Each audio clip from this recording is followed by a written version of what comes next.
Hello guys, આવી ગયા છે આપણે માહિની મસ્તીમાં. આજે છે મેથીના ઢેબરા. રાંધન છઠ.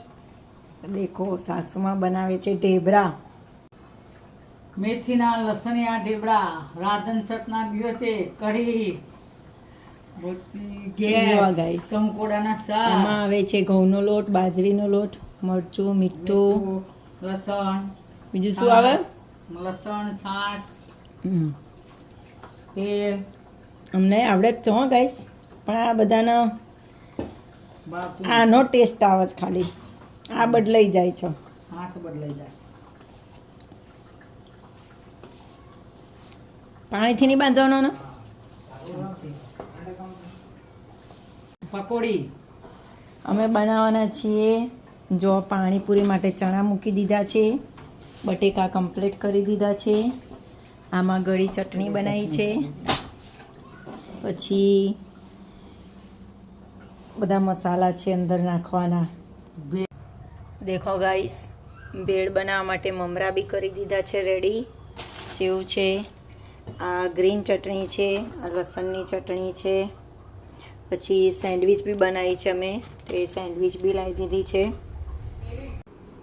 ગાઈઝ, અમારા ઢેબરાની જોડે જોડે ભાખરી બી કરવાની હો.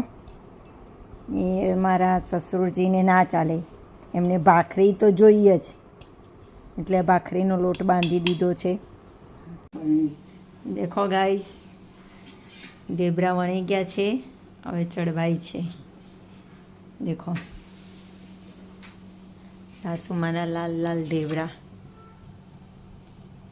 ખાવા છે ગરમા ગરમ. જો એક બાજુ ચા થાય છે, એક બાજુ ભાખરી થાય છે. હજી બધું કામ બાકી છે થોડું થોડું. હવે ચાનો ટાઈમ થઈ ગયો ને એટલે ચા મૂકી છે.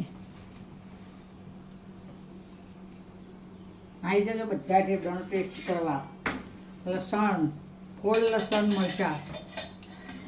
લસણવાળા ઢેબરા ગાઈસ બહુ મસ્ત છે હો.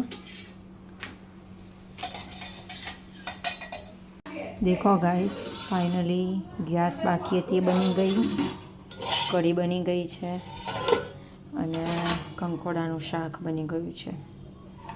3 વસ્તુ બાકી હતી એ બની ગઈ છે. હેલો, દેખો પાણીપુરીનો મસાલો બની તૈયાર થઈ ગયો છે ગાઈસ. ગાઈસ, બહુ બધું ખાવાનું બનાવી દીધું છે આજે ગાઈસ. રાંધણ છઠ પૂરી થઈ ગઈ. હવે કાલે બધું ખાવાનું ખાવાનું, હો શાંતિ આરામ.